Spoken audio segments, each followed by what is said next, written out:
सकती है। लेकिन आप एक एक लिंक पर जब क्लिक करेंगे ना, और उस लिंक पर जो डेटा अपलोड किया गया है किसके द्वारा अपलोड किया गया है उसका कोई पहचान नहीं है।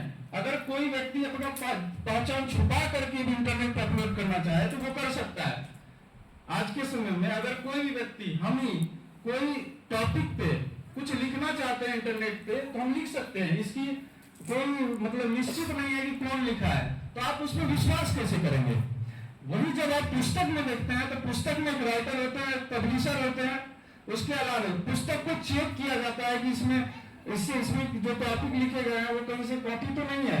बहुत सारे चेक करने के बाद वो एक ISBN के थ्रू हमारे मुद्रित होकर हमारे पास आता है, तो उस पर आप विश्वास कर सकते हैं कि इसमें जो बातें लिखी गई हैं वो सत्य है। आप जानते होंगे कि आप जब कोई एग्जाम देते हैं, एग्जाम में कोई क्वेश्चन गलत होता है और उस पर फाइट करने का मौका दिया जाता है स्टूडेंट को।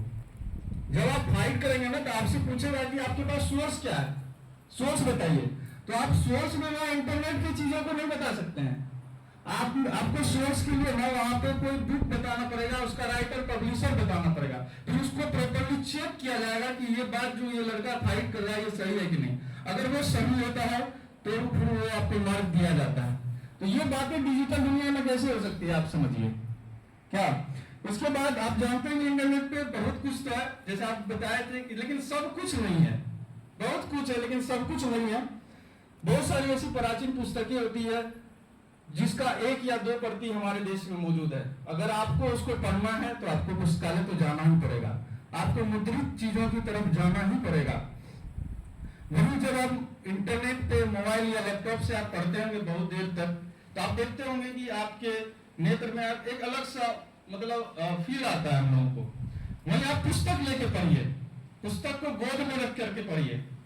पुस्तक को पढ़ते पढ़ते जब आप अपने छाती पर लेकर सो जाते हैं तो उसका फील और इंटरनेट पर स्क्रॉल करके पढ़ने का फील बहुत आसमान धरती का अंतर है।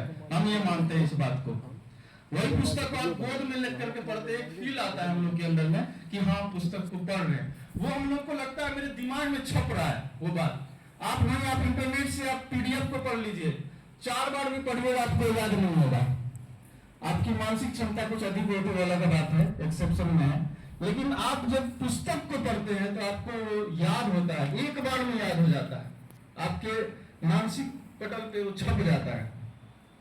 आप जानते होंगे कि बहुत सारी ऐसी पुस्तकें होती है जो बहुत पॉपुलर होती है या फिर मार्केट में जिनका बहुत डिमांड होता है, उसका कुछ पार्ट क्या किया जाता है इंटरनेट पे अपलोड कर दिया जाता है।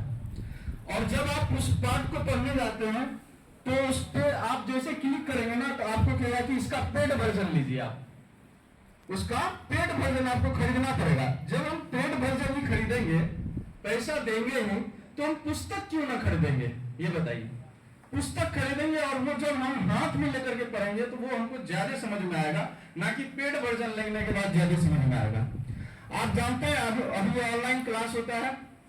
ऑनलाइन क्लास में बच्चे क्या करते हैं, ऑनलाइन क्लास में इनरोल हो जाते हैं, वहां पर PDF दिया जाता है, स्टूडेंट उस PDF पे डिपेंड हो जाते हैं। हम भी ऑनलाइन क्लास लिए थे, डिजिटल युग है, आप इसे छोड़ करके आगे नहीं बढ़ सकते हैं, इसके साथ चलना ही होगा। क्या अगर आप इसे छोड़ेंगे तो आप बहुत पीछे रह जाएंगे।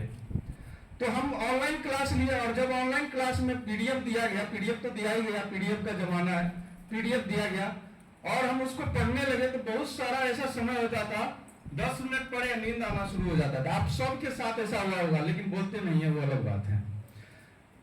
तो हम उसको क्या किए, प्रिंटेड फॉर्म में लिए, मतलब उसको प्रिंट करवा लिए। उसके बाद आपको विश्वास नहीं होगा कि वो पूरा PDF 1 महीने में खत्म हो गया, जबकि उससे पहले 1 महीने में 1 यूनिट भी मेरा खत्म नहीं हुआ था। ये फायदा सिर्फ और सिर्फ प्रिंटिंग मोड में पढ़ने से ही मिलेगा आपको।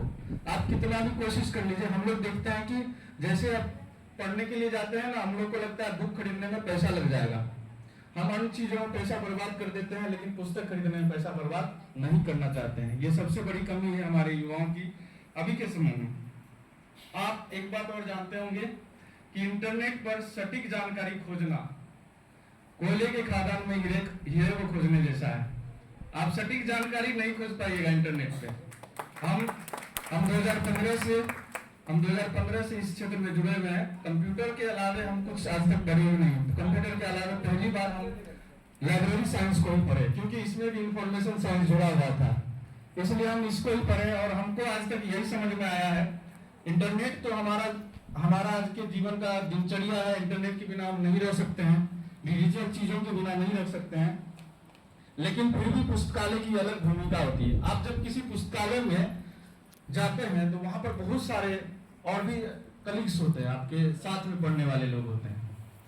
तो वहां पर जब आप किसी टॉपिक के बारे में, जैसे आपसे कोई सीनियर है, आप जिस किसी टॉपिक के बारे में पढ़ना चाहते हैं, तो वहां पर अगर आपका सीनियर है तो वो भी आपको मदद करता है कि हाँ आप इस टॉपिक को पढ़ने के लिए इस किताब को पढ़ सकते हैं।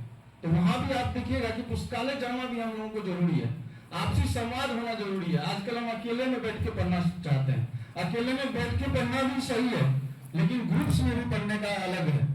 ग्रुप्स में पढ़ने से आप एक दूसरे का जानकारी साझा करने का मौका मिलता है, एक दूसरे को जानकारी आप साझा कर पाते हैं। तो आप जानते हैं कि एग्जाम्पल के लिए ले आप बड़े बुजुर्गों को भी देखे होंगे। आप बड़े बुजुर्ग को समाचार दिखा दीजिए 1 घंटा 2 घंटा, मतलब न्यूज चैनल पे, इंटरनेट पे या फिर यूट्यूब पे, लेकिन आप उसे समाचार पत्र दीजिए जो लेखनी में प्रिंटेड होके आता है, आप उसको देखिएगा कि 2 घंटा 3 घंटा 4 घंटा उसका कैसे बीत गया उसको पता भी नहीं चला। यानी कि मुद्रित फॉर्म में जो भी चीजें होती है ना, वो स्पष्ट रूप से हमें समझ में आती है।